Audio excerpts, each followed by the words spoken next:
Hola, ¿qué tal? Muy buenas tardes tengan todos ustedes. Buenas tardes, profe. Buenas tardes. Profesor. ¿Qué tal, profesor? Hola, buenas tardes. Bien. ¿Por ahí alguna pregunta, duda de lo que vimos anteriormente?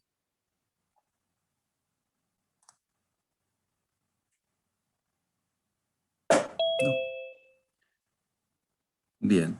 Pues bueno, ahora vamos a ver, bueno, otro tema que sería con respecto a lo que se conoce como el teorema de muestreo. Y bien, vamos a empezar.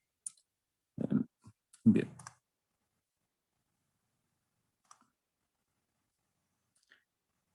Bien, entonces el tema que vamos a considerar ahora, como ya mencioné, se conoce como el teorema de muestreo. En el teorema de muestreo se deben considerar, bueno, dos casos diferentes. Y se dice que, bueno, existen procedimientos para obtener una secuencia de datos, de valores, a partir precisamente de una señal de tiempo continuo. Y a estos, bueno, se les conocen como convertidores de continuo a discreto. Mientras que aparecen, bueno, también procedimientos para reconstruir ya una señal de tiempo continuo a partir precisamente de la secuencia de valores, y a esto se le conoce como conversión de discreto a continuo. Bien, en el teorema de muestreo, bueno, se trata principalmente de estos dos casos, una en donde a partir de una señal de tiempo continuo, pues vamos a tratar de obtener una señal discreta a partir de su muestreo. Y ya que tenemos posteriormente en el receptor las muestras de la señal, vamos a tratar de recuperar la señal precisamente original a partir de dichas muestras. Y es precisamente, bueno, lo que hacemos precisamente la reconstrucción. Y la reconstrucción, pues precisamente representa la conversión de discreto a continuo. Inicialmente, bueno, sabemos, como ya mencioné, que una señal discreta normalmente se deriva de una señal de tiempo continuo cuando en ella precisamente se realiza un proceso de muestreo uniforme. Esto quiere decir que la distancia entre muestra y muestras es exactamente la misma a través precisamente de un muestreo periódico cuya distancia entre muestras está representada por TS. Y TS representa el periodo de muestreo.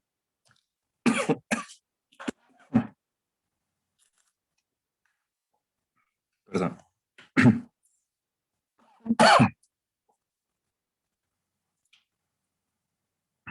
Después de llevar a cabo precisamente el muestreo de la señal, lo que se obtiene es una secuencia de valores. Esa secuencia de valores están representadas como X1, X2, X3, X4 y así sucesivamente. Y cada una de ellas están definidas en cierto instante del tiempo, que sería T1, T2, T3, T4 para cada una de ellas. Esa secuencia de valores se representa por la expresión que tenemos aquí, como X de n igual a X de n por Ts. Como ya se mencionó, bueno, Ts es el periodo de muestreo. Pero esta función, o esta expresión, mejor dicho, no es bidireccional, es decir, solamente sirve para representar el valor de cada muestra correspondiente precisamente a cada instante de muestreo. Por otra parte, bueno, el inverso del periodo de muestreo se conoce como frecuencia de muestreo. Esta frecuencia estaría dada en muestras por segundo y también puede ser representada mediante la frecuencia angular, que es conocida como frecuencia angular de muestreo. Y sabemos que 2pi por la frecuencia es precisamente la frecuencia angular. Si la frecuencia es el inverso del periodo, entonces también estaría representado como 2pi entre el periodo de muestreo, tal como lo tenemos en este caso. Entonces, primeramente, bueno, ya tenemos aquí nuestro conjunto de muestras representadas. Y esto normalmente se hace en el transmisor y es uno de los pasos importantes para poder llevar a cabo la digitalización de una señal. Pero la discretización o el muestreo de dicha señal es uno de los primeros pasos. Posteriormente, ya en el receptor, uno de los últimos pasos es recuperar o reconstruir la señal original a partir precisamente del conjunto de muestras, es decir, X1, X2, X3 sucesivamente. Pero aparece un problema que es conocido como el problema fundamental del teorema de muestreo. Y el problema es que esta secuencia de valores representen de manera unívoca, es decir, de manera única, a la señal original y que garantizan que precisamente esa secuencia va, con esa secuencia de valores vamos a obtener la señal original. Pero sabemos que, bueno, o podemos observar, por ejemplo, aquí, que entre muestra y muestra se está prácticamente eliminando una gran cantidad de valores que puedan existir precisamente en este espacio, entre cada uno de estos espacios. Y por otra parte, también podríamos determinar que entre cada una de estas valores de muestras, pudiera pasar una gran cantidad de realizaciones o de señales completamente diferentes y que pasan sobre las mismas muestras, pero son señales que no son o no corresponden, mejor dicho, con la señal original. Podríamos tener, por ejemplo, esta señal en azul o la señal en verde, o podríamos tener prácticamente un número casi infinito de muestras, o mejor dicho, de señales diferentes, que no corresponden precisamente con la señal original y sí pueden precisamente ocupar precisamente los mismos valores de esa secuencia. Y entonces aquí ya tenemos precisamente un problema. Entonces necesitamos llevar a cabo un análisis. Ese análisis lo vamos a llevar a cabo en el dominio de la frecuencia para poder observar y garantizar las condiciones necesarias para que precisamente esa secuencia de valores puedan representar nada más una única señal y se pueda reconstruir ya en el receptor. Bien, ¿hasta aquí alguna pregunta, alguna duda?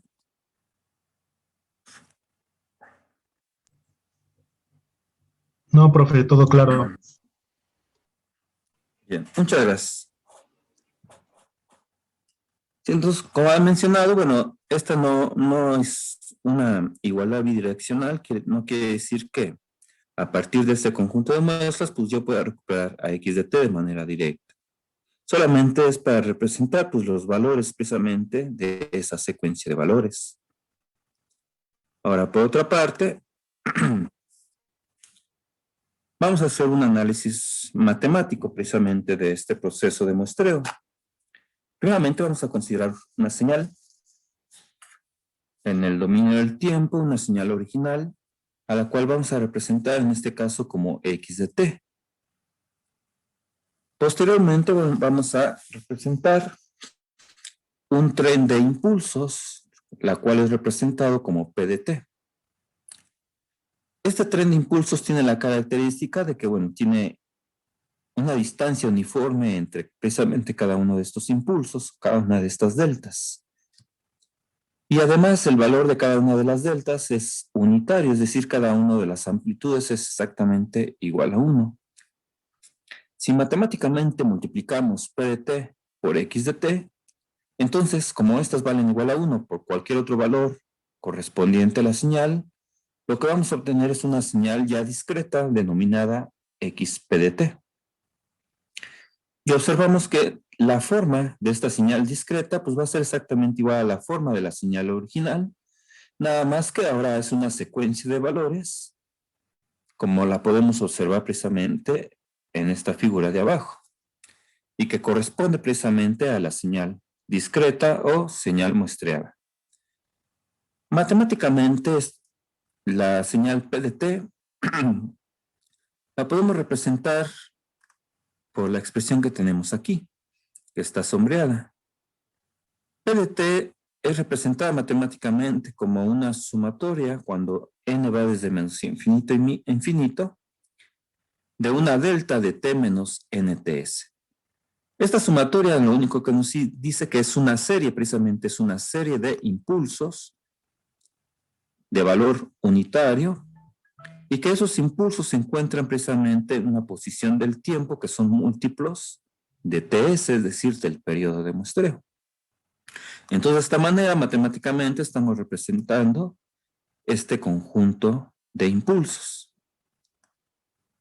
Ahora, como ya había mencionado, si nosotros multiplicáramos x de t por p de t, entonces se obtiene precisamente la señal discreta. Y es precisamente lo que está expresado matemáticamente aquí.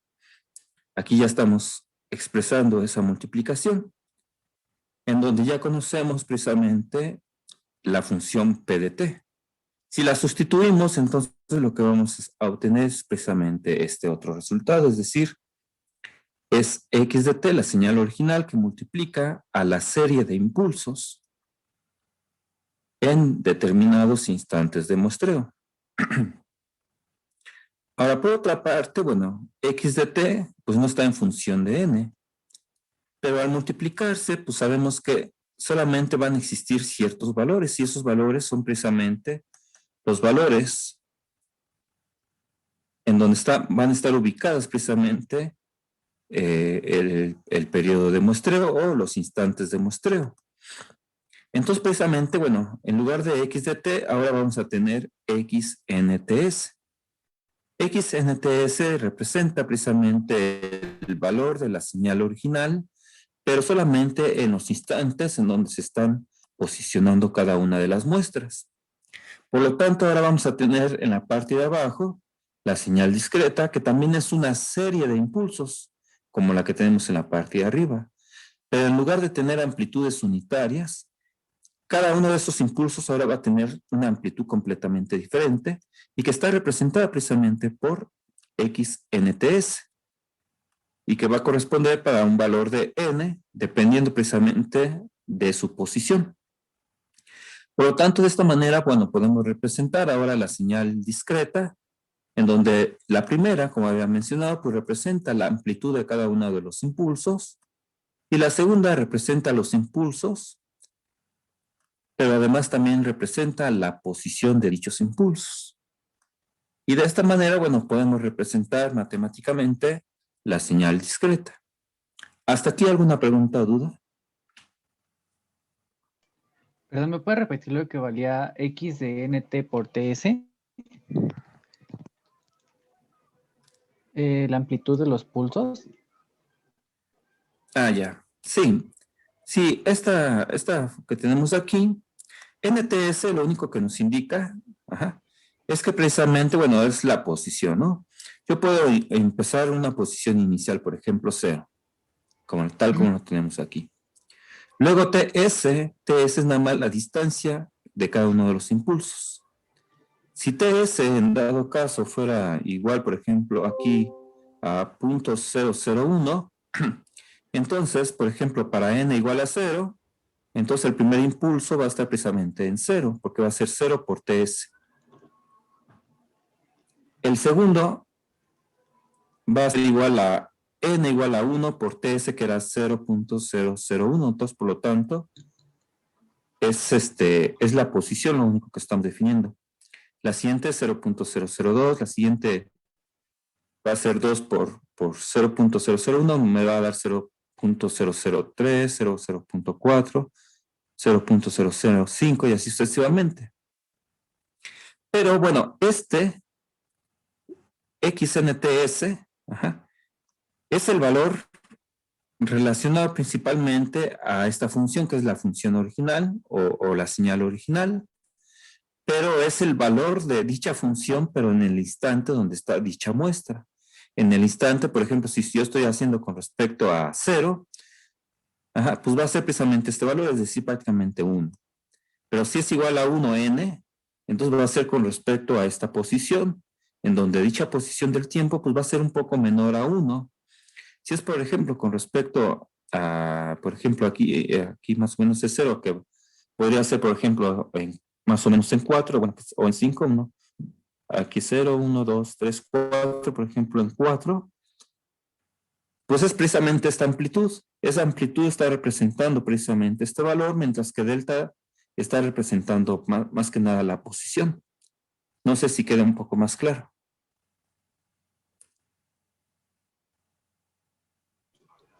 Sí, profesor, gracias. Sí. Entonces XNTS es nada más el valor de amplitud de cada una de las muestras en las diferentes posiciones. Y es precisamente lo que define a la señal discreta. Ahora, por otra parte, había comentado que necesitamos determinar algunas condiciones que garanticen que dicha señal está representando de manera unívoca a la señal original X de T. Pero para eso hay que aplicar o hay que hacer el análisis en el dominio de la frecuencia.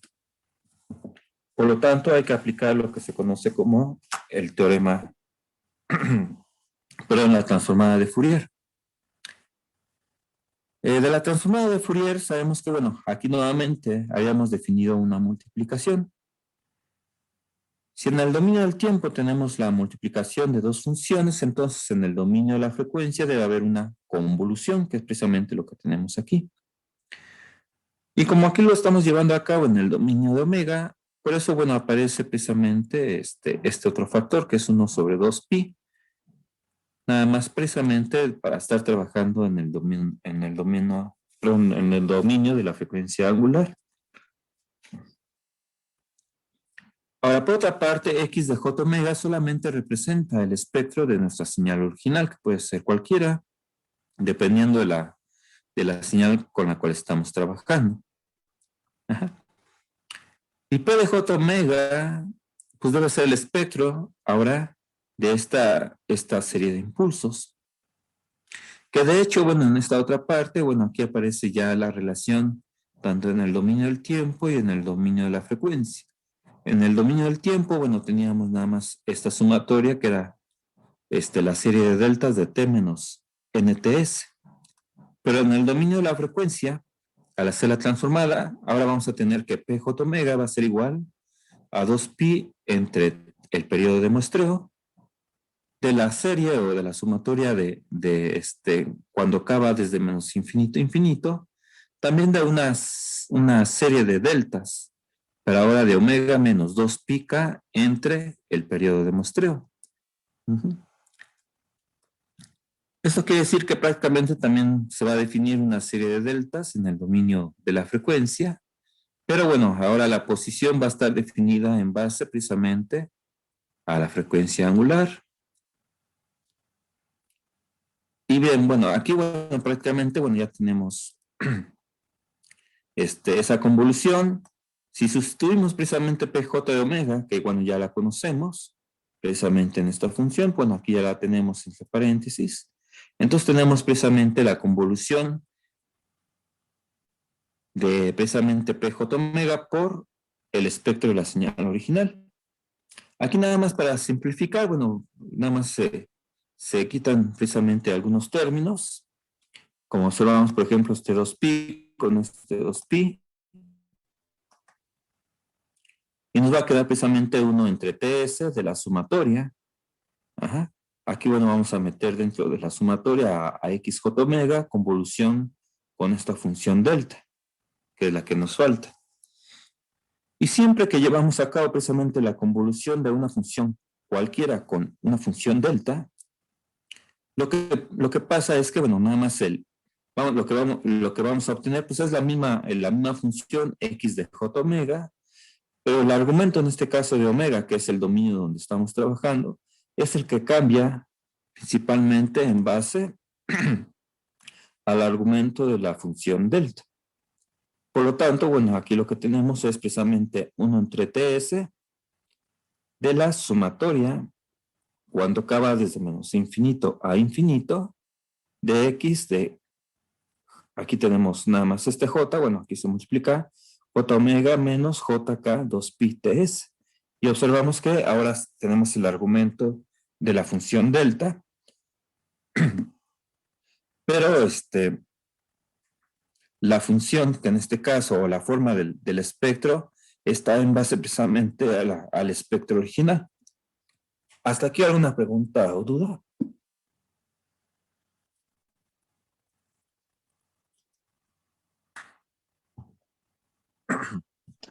No, profesor. No, profe.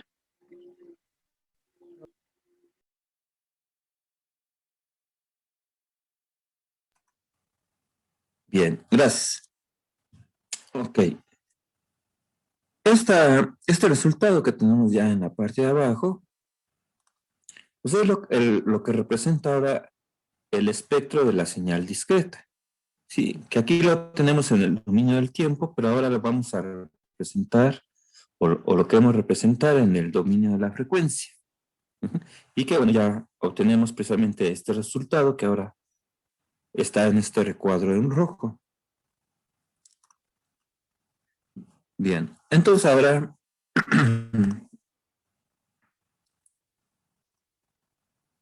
bien, entonces bueno, ya hemos llegado a ese resultado, que nuevamente lo tengo aquí. Nada más cabe mencionar que, bueno, anteriormente habíamos mencionado que la frecuencia de muestreo angular, omega s, también estaba representada como 2pi por la frecuencia de muestreo, dada en muestras por segundo, o también era igual a 2pi entre el periodo de muestreo. Y observamos precisamente aquí ese término. Aquí tenemos 2pi entre ts, que es exactamente igual al que tenemos aquí. Ajá. Por lo tanto, bueno, eso lo podemos representar ahora entonces nada más como omega s. Por lo tanto, nuestra función queda simplificada como 1 por ts de la serie de los espectros de j omega menos jk por omega S. ¿Qué es lo que nos dice ahora este nuevo resultado que tenemos aquí? Este resultado, que es el que queremos precisamente analizar, y de ahí, bueno, observar las condiciones para verificar si podemos obtener o no una reconstrucción única de nuestra señal original ya en el receptor, pues es analizar precisamente esta expresión matemática. Y lo que nos dice es lo siguiente. Aquí tenemos x de j omega. X de j omega, como había mencionado anteriormente, pues es precisamente el espectro de la señal original y que de hecho aquí también lo tengo, ¿no? Aquí en la primera gráfica de arriba, este está representando el espectro de la señal original. Ese es x de t, pero ahora en el dominio de la frecuencia. Normalmente, bueno, buscamos que una señal ya en el, o cualquier señal esté limitada en banda, y es precisamente lo que aquí también estamos representando. Una señal cuyas componentes de frecuencia estén precisamente limitadas hasta una frecuencia máxima omega n. Más allá de esa frecuencia no debe haber componentes de frecuencia. Por lo tanto, aquí tenemos la representación del espectro de una señal limitada en banda. Ahora, esta nos dice que, bueno, prácticamente aquí tenemos x de j omega menos, se observan aquí, menos j k omega s. Esto quiere decir que ese espectro presenta réplicas del mismo espectro, pero ubicadas precisamente en ciertos desplazamientos y que son múltiplos de omega s, es decir, en 1 omega s, 2 omega s, 3 omega s y así hasta infinito, y en menos omega s, menos 2 omega s, menos 3 omega s y así hasta menos infinito, observamos que aparecen réplicas del espectro de la señal original. ¿Hasta aquí preguntas, dudas?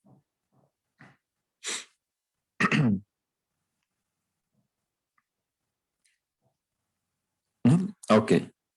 Entonces, en el dominio de la frecuencia, la señal discreta nos dice que va a estar contenida precisamente por réplicas del espectro de la señal original y que, bueno, precisamente este espectro está multiplicado por 1 sobre ts, donde precisamente, aquí vemos precisamente que cada réplica, en lugar, por ejemplo, si hubiera estado el espectro original normalizado, entonces aquí, bueno, al multiplicarse por 1 sobre ts, cada una de esas réplicas ahora tendría una amplitud máxima igual a 1 sobre ts. Ahora, había mencionado que se busca que cada una de estas réplicas o la réplica, o mejor dicho, el espectro de la señal original, esté limitado en banda. Es decir, que no tenga componentes desde menos infinito hasta infinito. Porque si fuera así, entonces quiere decir que se estuvieran precisamente traslapando o solapando cada una de estas réplicas. Y en dado caso, pues no podríamos obtener ya en el receptor, no podríamos recuperar el espectro de la señal original. Y por lo tanto sería imposible recuperar o reconstruir dicha señal original. Pero si nosotros lo limitamos en banda, observamos que entonces damos la opción de que cada una de ellas estén separadas, es decir, cada una de las réplicas estén separadas y no haya interferencia entre ellas. Y por lo tanto, en el receptor yo puedo utilizar a lo mejor un filtro, que aquí lo estoy representando por esta línea en color en rojo, y al utilizar un filtro pasabajos, pues yo puedo ya eliminar ya en el receptor todos los demás espectros y quedarme con esta. Y esta es precisamente el espectro de la señal original, que si aplico nuevamente la transformada inversa de Fourier, entonces si yo conozco x de j omega, entonces yo podría recuperar a x de t. Y esa sería mi señal original. Entonces, una de las condiciones es que yo pueda o sea capaz principalmente de recuperar el espectro de la señal original. Pero para eso, Entonces, como ya he mencionado, debo de evitar precisamente que no haya traslapes o interferencias entre dichas réplicas. Y para poder lograr eso, bueno, se utiliza precisamente esta condición que tengo aquí. Esta condición me dice que la frecuencia de muestreo debe ser mayor o igual a 2 veces la frecuencia máxima de la señal original. Y precisamente, bueno, aquí veo precisamente, si aquí tenía, por ejemplo, omega m, prácticamente hasta aquí, ajá. O observo, por ejemplo, que aquí, bueno, prácticamente este sería el límite precisamente del espectro de la señal original. Y si yo considero, por ejemplo, el doble, ajá, observo que prácticamente pues es menor precisamente, el doble es menor a omega s. Entonces aquí observo que para el primer caso, sí se cumple dicha condición. Y eso, lo único que veo es que precisamente observo que estas réplicas están separadas entre sí. Si no se hubiera considerado precisamente esa condición, es decir, si omega s hubiera sido menor a 2 veces omega m, es decir, esta distancia, si la repito, por ejemplo, de esa misma distancia, entonces observo que 2 veces omega m pues es mucho mayor a omega s. Entonces aquí no se cumple. Y si no se cumple, ¿qué es lo que observamos? Se observa que, bueno, las réplicas del espectro de la señal original se aproximan más entre sí, interfieren entre sí, y por lo tanto existe lo que se conoce como el solape espectral. Si hay solape espectral, entonces se están combinando cada una de estas réplicas, y al utilizar yo mi filtro pasabajas, no voy a poder recuperar el espectro de la señal original porque estaría obteniendo pues precisamente parte del espectro de la señal original, pero combinada con el espectro de otra réplica. Y esa otra réplica pues me estaría dando un espectro completamente diferente. Y cuando yo tengo un espectro completamente diferente, entonces al momento de aplicar la transformada inversa estaría obteniendo una señal completamente diferente. A este fenómeno se lo conoce como solape espectral, o también se le conoce como distorsión por aliasing o simplemente aliasing. Y eso nos indica precisamente que si yo tuviera aliasing, entonces a lo mejor lo que yo estaría recuperando, en lugar de la señal en negro que tenía aquí o en rojo que aquí está especificado, a lo mejor ahora estoy recuperando la señal en azul, y que es precisamente la que tiene el espectro solapado, debido a que hay interferencias entre las mismas réplicas o la señal en verde. Entonces estoy recuperando una señal completamente diferente, que se basa en las mismas muestras, pero es un alias, es decir, es una señal con un nombre diferente, o es una señal completamente diferente, pero en base a la misma información. Ajá, de ahí precisamente el término de alias. ¿Hasta aquí alguna pregunta, alguna duda?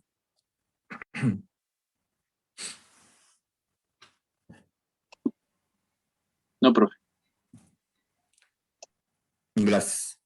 Sí, por lo tanto, en el tema de muestreo, como ya han comentado, entonces, una de las condiciones para que garantice que esta secuencia X1, X2, X3, X10, etcétera, me esté representando de manera única precisamente a la señal original, es por una parte que cumplan con esta condición. De hecho, aquí ya hemos visto dos condiciones. Una es que la señal original esté limitada en banda para evitar el traslape o el solape espectral. Y la otra es que la frecuencia de muestreo sea mayor o igual a 2 veces la frecuencia máxima de la señal original para evitar exactamente lo mismo, es decir, el solape espectral. Entonces, esas son las condiciones.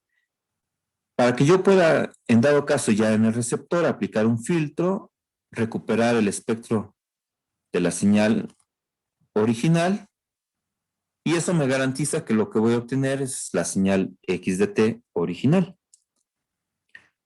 En base principalmente, bueno, a esta condición se conoce como teorema de Nyquist. De hecho, bueno, también está definido aquí. Nada más aquí, bueno, aplicando algunas identidades de la misma función, por ejemplo, omega S, ya habíamos visto que es 2pi ts, bueno, aquí nada más la sustituyo. Omega m, bueno, conozco que es igual a 2pi por fm. Y aquí, bueno, nada más, por ejemplo, ts la paso al segundo miembro, y todo esto lo paso al primer miembro dividiendo. Entonces ts, bueno, sería pues menor o igual, como lo tengo aquí, a 2pi entre 2pi por la frecuencia máxima, dada en hertz. Y por lo tanto, bueno, aquí vemos que la puedo simplificar, por lo tanto esto me quedaría igual a 1 entre 2 veces la frecuencia máxima. Y este es uno de los resultados que en los libros se puede encontrar y que está definido como el teorema de Nyquist. Y esto me dice que el periodo de muestreo debe ser igual, pero debe ser menor o igual a 1 entre 2 veces la frecuencia máxima. Y esto me va a garantizar que no exista precisamente aliasing. Entonces esto es precisamente para evitar el fenómeno de aliasing. Ya en el dominio también de la frecuencia angular, pues también la puedo representar. Por ejemplo, si aquí multiplico pi dividido entre pi, bueno, también tengo esta otra identidad, entonces me dice que también el periodo de muestreo pues debe ser igual a pi entre omega m. Y bueno, nuevamente el teorema de Nyquist, que puede ser representado de esta manera, o puede ser representado de esta otra manera, es principalmente para evitar el problema de aliasing, que es el que tengo en la parte de abajo.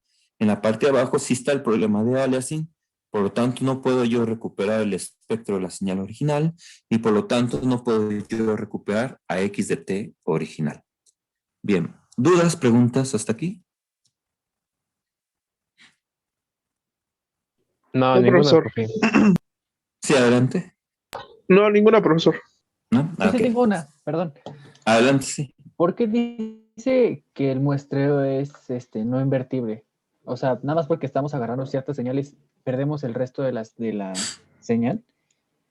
Ajá. Sí, entonces nos dice que no es invertible.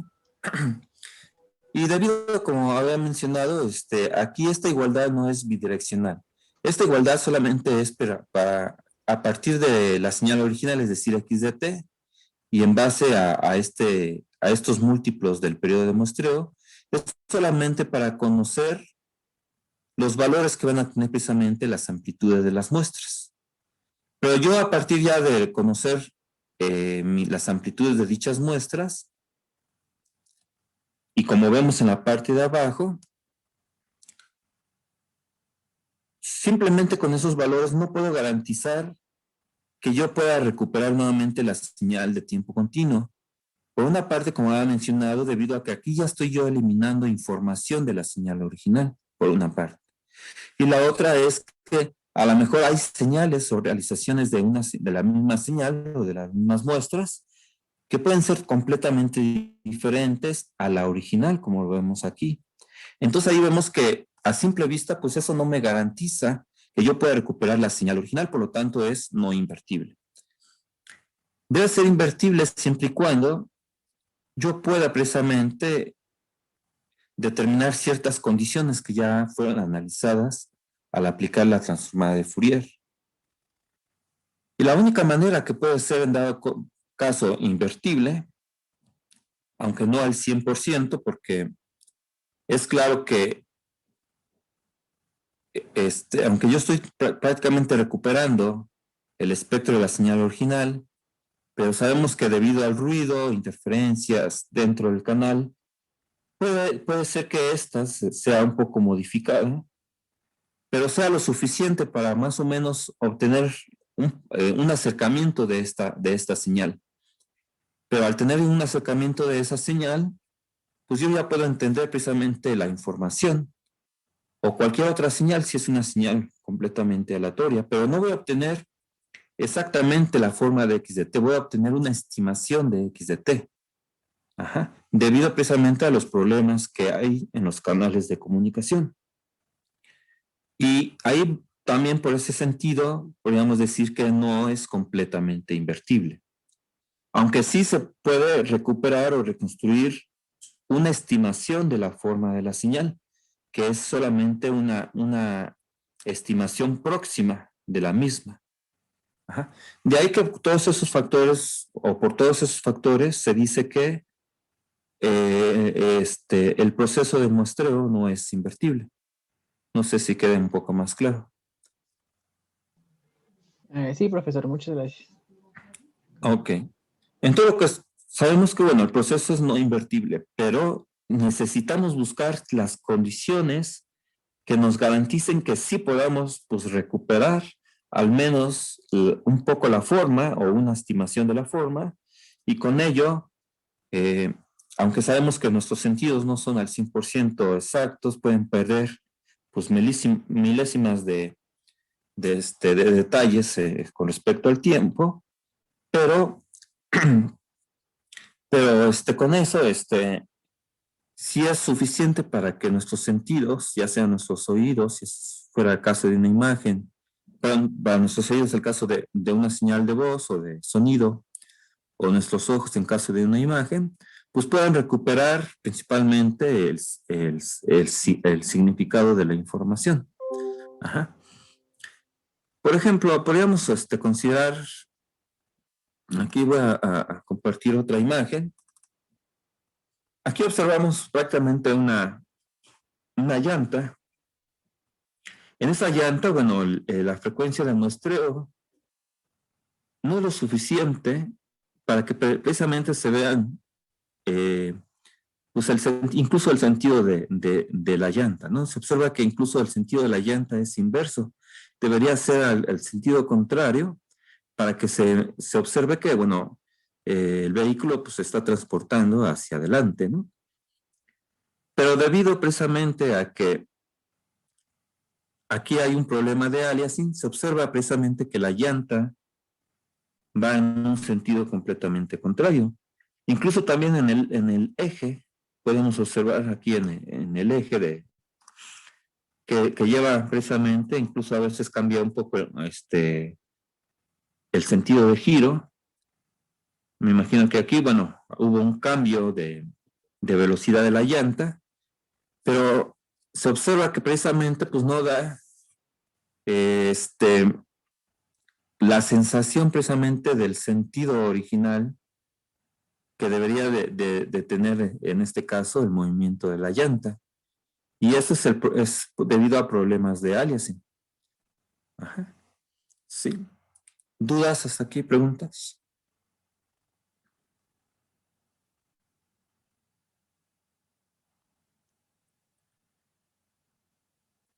Sí, sabemos que, bueno, dentro de lo que son las cámaras, pues toma, por ejemplo, 24 imágenes por segundo, prácticamente, o algunas más, algunas menos. Y precisamente, pues lo que está haciendo es un muestreo, precisamente, de la señal, ¿no? Y como había comentado, pues aquí la frecuencia de muestreo para esta llanta, pues no es la correcta para que se vea precisamente el sentido de su movimiento. Bien, bueno, voy a cambiar a lo que teníamos anteriormente. Bien, entonces, bueno, ya vimos que, bueno, por una parte debemos de considerar, pues, el teorema de Nyquist para evitar precisamente el traslape o el solape espectral. Y de esa manera, bueno, pues tratar de recuperar la señal original. Bien, pues ahora, bueno, vamos a irnos precisamente ahora hasta el receptor. Ya en el receptor, como había comentado, pues bueno, vamos a tratar prácticamente de recuperar el espectro de la señal original en base principalmente a un filtro. A este filtro lo estoy precisamente representando como HRJ omega, que es precisamente lo que tengo aquí. Y aquí, bueno, estoy representando precisamente un filtro pasabajas ideal, ¿ah? Y que está limitado precisamente por una frecuencia de corte omega C. Y además por una ganancia en este caso TS. Habíamos visto que, bueno, las réplicas habían sido multiplicadas por 1 entre TS. Y esta ganancia, lo que va a hacer es precisamente, si nuestra réplica estaba normalizada, pues nuevamente normalizar la réplica de la señal recuperada.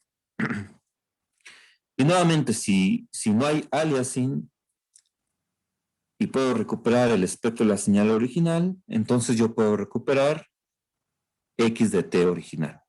Ajá. Ahora, por otra parte, bueno, a este tipo de filtro, bueno, a este filtro lo voy a denominar como filtro de reconstrucción, o también lo voy a denominar como filtro de interpolación. Observamos que, bueno, la forma de este filtro en el dominio de la frecuencia, pues es precisamente un rectángulo. Que si aplicamos la transformada inversa, entonces en el dominio del tiempo, pues estaría precisamente relacionada precisamente con una función sin. Por eso la respuesta al impulso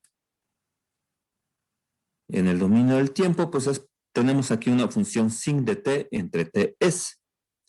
Ajá. Bien. Ahora, por otra parte, vamos a considerar en la parte del receptor lo siguiente. Esta sería la parte del receptor. Vamos a tener nuestra señal discreta, XP de t, a la cual, bueno, esa secuencia de valores se van precisamente a introducir dentro del filtro. Y a la salida del filtro se observa que tenemos XRT, es decir, la señal reconstruida o recuperada. Ya vimos que HR de J omega pues es precisamente un filtro pasabajas ideal que tiene un comportamiento rectangular. Y en base precisamente a la transformada inversa, bueno, entonces HRT pues tendría un comportamiento de una función sin. Ajá. Sabemos que, bueno, si conocemos la respuesta al impulso, conocemos la entrada de la señal, podemos aplicar entonces la convolución entre esas dos para poder obtener precisamente la señal a la salida, que en este caso es XRT. Entonces, precisamente es lo que vamos a aplicar ahora. Vamos a tratar de obtener una función o una expresión para XRT a partir de dicha convolución que ya se mencionó. Entonces aquí tenemos XRT, que es la función de salida, es la convolución de la señal de entrada, es decir, la señal discreta, XP de t, convolución con la respuesta al impulso. La respuesta al impulso, bueno, ya lo conocemos, que está en la parte de arriba, que es nuestra función sin, y es la que vamos a sustituir precisamente aquí. Ahora, la señal discreta ya la habíamos también analizado, XP de t. XP de t ya la habíamos obtenido también anteriormente. Ajá. Y se encuentra en esta parte, ¿no? Aquí es donde habíamos analizado XP de t, que es precisamente esa sumatoria que multiplica los valores de las muestras por las deltas. Y que es lo que tenemos precisamente aquí entre paréntesis. Aquí entre paréntesis, bueno, tenemos a XP de t, es decir, la señal discreta, convolución con la respuesta al impulso, que es la función sin. Y nuevamente observamos en esta parte que hay una convolución entre una función con una función delta. Nuevamente, bueno, la función que se va a mantener, pues es la función sin, y el argumento del tiempo va a cambiar por t menos nts. Por lo tanto, bueno, nuevamente, ahora estos valores, es decir, los valores de x nts solamente son constantes que representaban las amplitudes de las muestras. Ajá, por lo tanto, bueno, esas pasan directamente. Y el resultado de esta convolución, como ya mencioné, pues es la función sin de t, donde t ahora en lugar de tener nada más t, va a ser este argumento t menos t, t menos nts entre ts, donde ts pues es solamente también un valor constante que representa la distancia que había entre muestra y muestra, que ya habíamos visto también anteriormente. Entonces esta distancia ts es constante. Es un valor constante que nada más representa la distancia entre muestra y muestra. Y por lo tanto, bueno, la expresión que vamos en este caso a obtener sería principalmente la que tenemos aquí, que bueno, lo tenemos aquí en rojo. Entonces nos dice que, bueno, la función de reconstrucción XR de t va a ser igual a la sumatoria cuando n va desde menos infinito a infinito de los valores de las muestras XNTS por una función sin de t menos NTS entre TS. Ahora, nada más para simplificar, en la parte de abajo, bueno, también puso una expresión un poco más simplificada, que es la misma que tengo encerrada en color rojo. Y que en este caso, bueno, XR de t es igual a la sumatoria cuando n va desde menos infinito a infinito de x de n. Aquí nada más estoy representando, esto sería lo mismo XNTS, pero lo estoy representando como XN, y que sería un valor correspondiente a cierta muestra, o a la enésima muestra. Por la función sin de t menos, también NTS lo estoy representando como TN, que sería el valor de una posición de dicha muestra. Entonces hay una relación, este sería el valor de la muestra, y este representa la posición de la muestra. Y TS pues es una constante que representa nada más la distancia que hay entre muestra y muestra. Esta función, bueno, también quedaría expresada aquí, ¿no? Nada más también hay un detalle, por último, que quiero mencionar. El detalle, bueno, aquí tengo otra vez la expresión. El detalle es que, bueno, aquí me dice que, bueno, tengo que aplicar la función sin. Sabemos que existen dos funciones similares. Una de ellas se conoce como la función sampling, que está representado aquí como sa de t, y que es seno de t entre t. Y la otra es la función sin. La función sin de t es igual a seno de pi t entre pi t. La forma de las dos funciones son exactamente iguales, son la misma, la forma es exactamente la misma. La única diferencia es que la función sampling cruza por cero en múltiplos de pi. Por ejemplo, aquí en pi, aquí ya tengo cruce por cero, en 2pi, 3pi, 4pi, y así sucesivamente.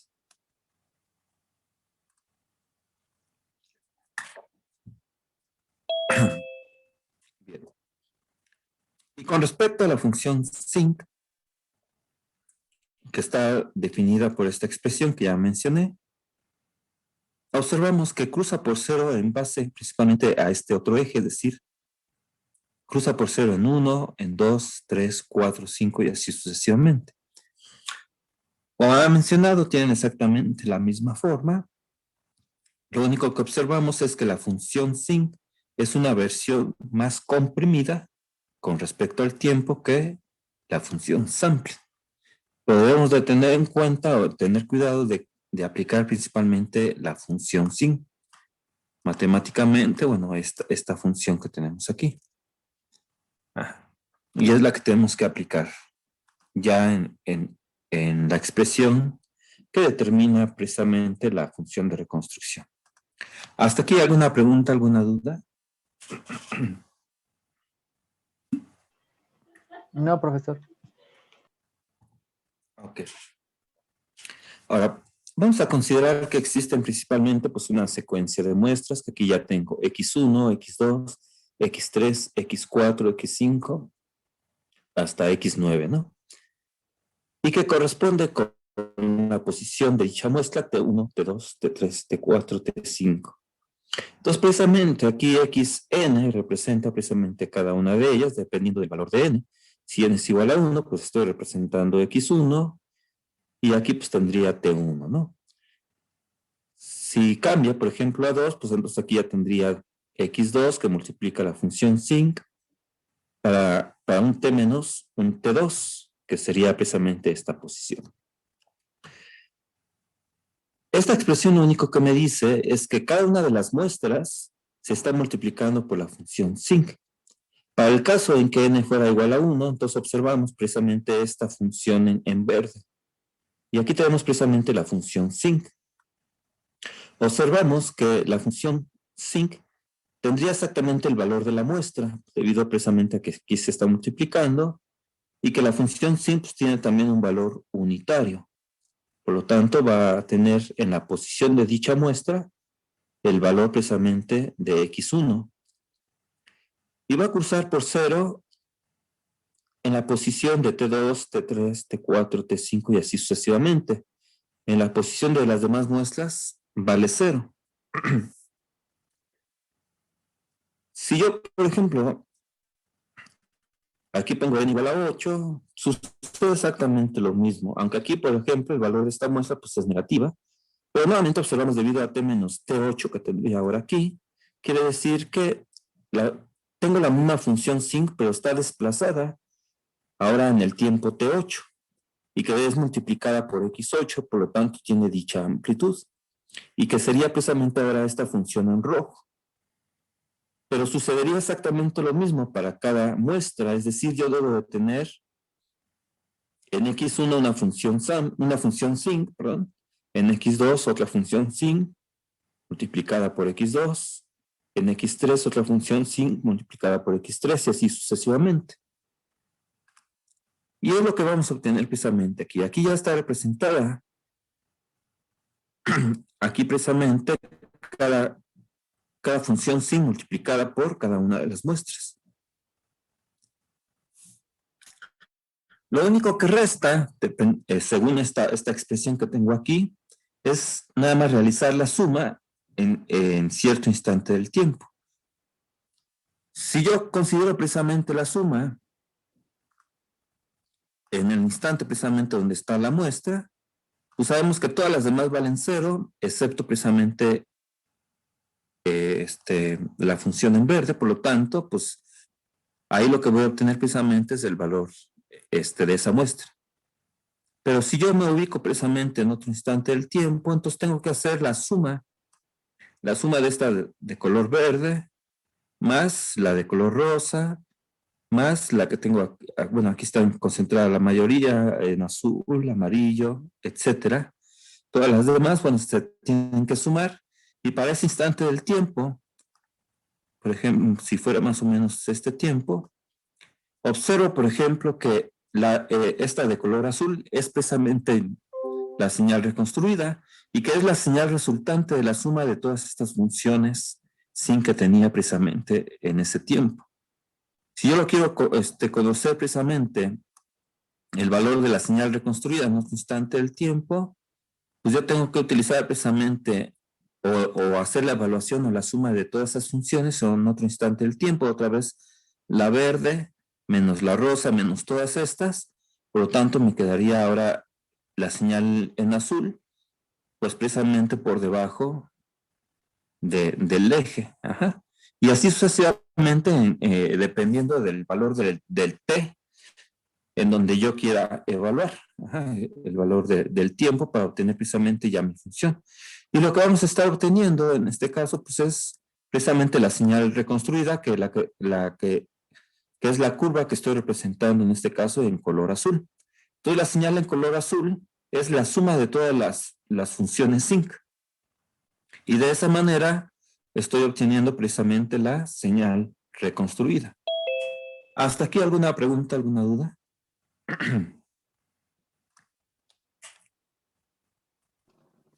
No, profe, ninguno. Ok, muchas gracias. Ahora vamos a considerar aquí un caso más directo. Por ejemplo, vamos a considerar con esta función 2 coseno de pi t entre 4. En base a esta función, bueno, conozco, por ejemplo, que este coseno, de manera general, pues está representado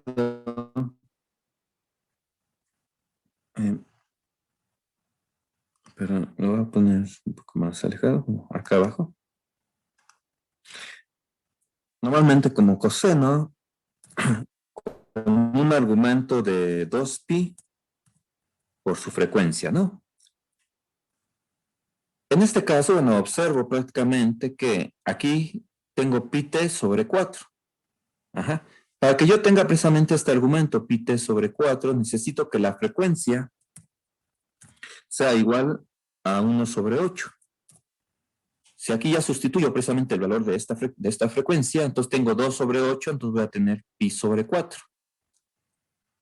Esto quiere decir, no me quiere decir que el periodo precisamente de esta señal o de este coseno, pues sería precisamente el inverso.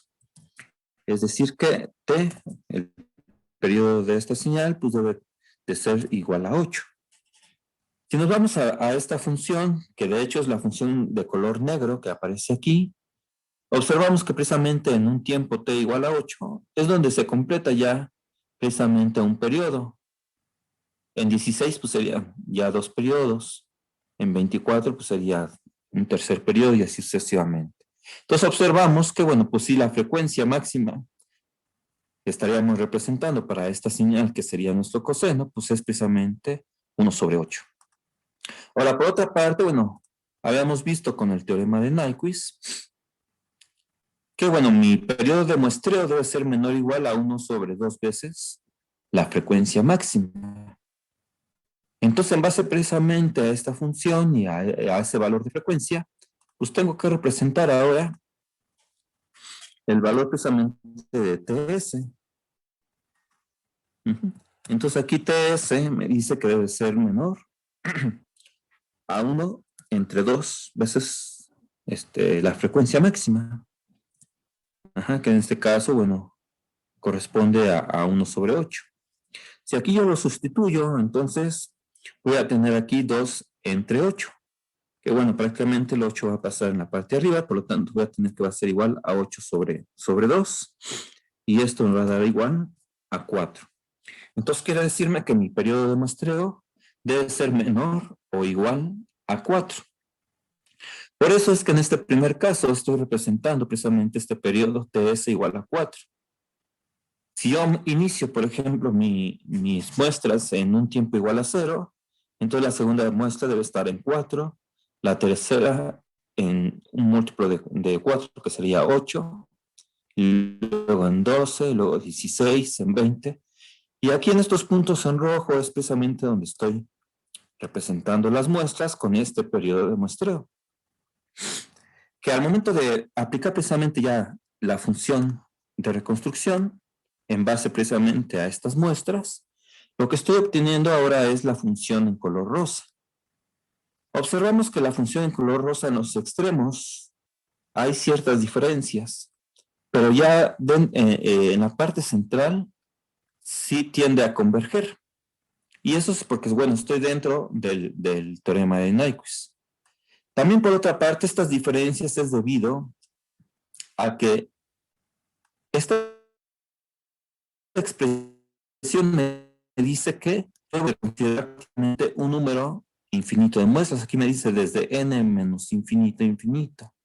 Entonces, debido a que estoy considerando prácticamente nada más 21 muestras, que es un número limitado de muestras, entonces por eso en los extremos hay ciertas diferencias. Pero ya en la parte central se observa que sí va convergiendo. Si yo considero un tiempo de muestreo diferente, por ejemplo, t es igual a 2, observo que ts igual a 2, pues sí es menor a 4. Entonces aquí se observa que sí converge mucho mayor. Aquí incluso ya no se observa la señal en negro, porque prácticamente se está siguiendo la original con respecto a la verde, que es precisamente la reconstruida. Entonces, debido a que aquí sí estoy considerando el teorema de Nyquist, donde TS es menor a 4, es decir, 2 es menor a 4, entonces observamos que sí hay una mayor convergencia. ¿Qué pasa si TS no cumple con que sea menor a 4? Por ejemplo, si yo considero un valor igual a 6, por ejemplo, observamos que ahora la señal reconstruida es la señal en color azul. Como no está respetando el teorema de Nyquist, entonces lo que estoy obteniendo es un aliasing. No es la señal original. Para un tiempo t es igual a 7, para un t es igual a 8, sucede lo mismo. Estoy recuperando una señal que es un aliasing, no es la señal original. Por lo tanto, bueno, aquí observamos también una comparación en esta otra función o esta gráfica, una comparación cuando ts es igual a 4, que es precisamente cuando se cumple que es exactamente igual al teorema de Nyquist, cuando es menor al teorema de Nyquist, que era 2, que es la que sigue de manera mejor precisamente a la señal original. Y cuando TS no está cumpliendo precisamente con el teorema de muestreo, y por lo tanto se está obteniendo un aliasing. Entonces aquí se puede observar precisamente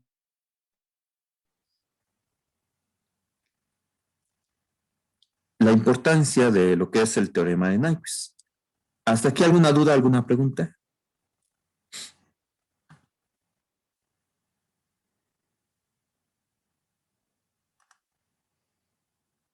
¿Dudas, preguntas? No, ninguna, profesor. No, ¿No? ninguna. No, Sí. profe. Ok. Gracias. Ya nada más para terminar, bueno, aquí nada más se dan algunas consideraciones del teorema de muestreo. Este teorema de muestreo, solamente como he mencionado, es válido cuando se requiere muestrar principalmente señales que están limitadas en banda y como ya había mencionado, pues para evitar el aliasing. Por otra parte, bueno, también se debe de considerar que el intervalo de muestreo debe ser uniforme. Hay casos en donde precisamente la distancia entre muestras y muestras, como observamos aquí, hay casos en que no son la misma separación, a veces se consideran en casos donde las distancias van variando. Si las distancias varían, entonces no se utiliza el teorema de muestreo, es decir, no se puede cumplir con el teorema de muestreo y recuperar la señal original. El teorema de muestreo solamente es cuando los intervalos de muestreo son uniformes o con separaciones equidistantes.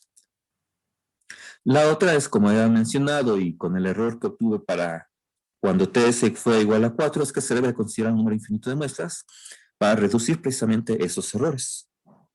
Como he mencionado, bueno, también es que se debe de considerar la función sim para multiplicar el valor de cada muestra, y cada una de esas funciones que ya había mencionado se conocen como funciones básicas. Si entonces aquí tenemos en color verde una función básica, en color rosa otra función básica, y hay una función básica para cada muestra. Y la función básica, como se puede observar, bueno, tiene un valor máximo que correspondiente precisamente al valor de la muestra y cruza por 0 en la posición de las demás muestras. Y por último, nada más para dar un resumen, podemos observar en base precisamente a estos esquemas que en la parte del transmisor podemos nosotros representar. Esta primera parte, bueno, sería nuestro transmisor. Ya hemos visto que si multiplicamos x de t por un tren de impulsos que era p de t, lo que vamos a obtener pues es una señal discreta. Ya en el receptor, si esa señal discreta la hacemos pasar a través de un filtro denominado filtro de reconstrucción, entonces lo que vamos a obtener es la señal reconstruida XR de t. Entonces se podría ver en base precisamente de esta otra manera, como si fueran dos convertidores. En la primera, bueno, nuevamente estaría en la parte del transmisor, donde tenemos nuestra señal continua en el tiempo x de t. Si la hacemos pasar a través de un convertidor continuo discreto, en la cual está precisamente sincronizado por una señal TS, entonces lo que vamos a obtener pues, es una secuencia de valores x de n. Y en el receptor, si esa señal x de n la pasamos por un convertidor sincronizado por TS, entonces lo que vamos a obtener es una señal reconstruida XRT. Bien. Hasta aquí, bueno, no sé si existe alguna pregunta, alguna duda.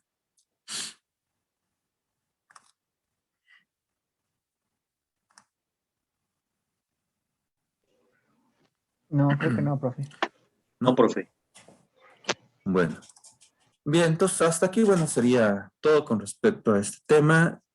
La siguiente semana, bueno, no vamos a tener sesión debido a que el día 15 pues, es un día festivo, o lo van a considerar un día festivo debido al 21 de marzo. Entonces nos veríamos hasta el 22 de marzo. Veríamos ya el último tema, que sería la modulación por codificación de pulsos. Y por último, bueno, nada más tengan considerado que el examen es el día 24, el 24 de este mes, que va a ser precisamente de 4 a 5:30. Pues hasta aquí no sé si tengan alguna pregunta, alguna duda. ¿El examen va a constar de algún ejercicio o algo? La gran parte, bueno, son preguntas abiertas, es teoría, aunque en el último tema, sí se va a considerar algunos ejercicios que lo vamos a ver de manera, aquí de manera directa, pero, no son tan difíciles, de hecho también se los voy a mandar, por Google Classroom, ya en la siguiente sesión, ya sea mañana o el miércoles, esos ejercicios.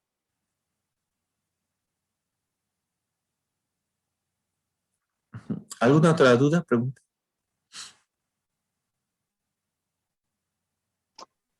Pues no, profe. Bueno, pues les agradezco mucho su atención. Que estén muy bien. Y gracias y cuídense. Hasta luego. Gracias, profe. Igualmente, profe. Hasta luego. Gracias, que estén muy bien. Luego, profe. Hasta luego. Sí, muchas Hasta luego, gracias. profe. Buena tarde. Igualmente, gracias. Hasta luego. Cuídense.